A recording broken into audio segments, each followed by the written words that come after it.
அங்க பாருங்க சார் சொல்லலாம் இப்போதைக்கு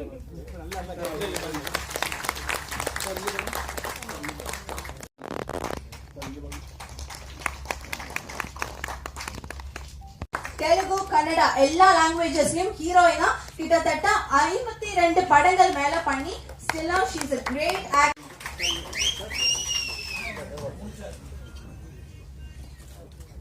வேகம் திரைப்படத்துடைய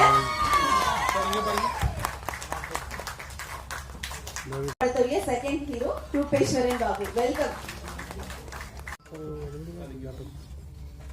sir. Ready sir?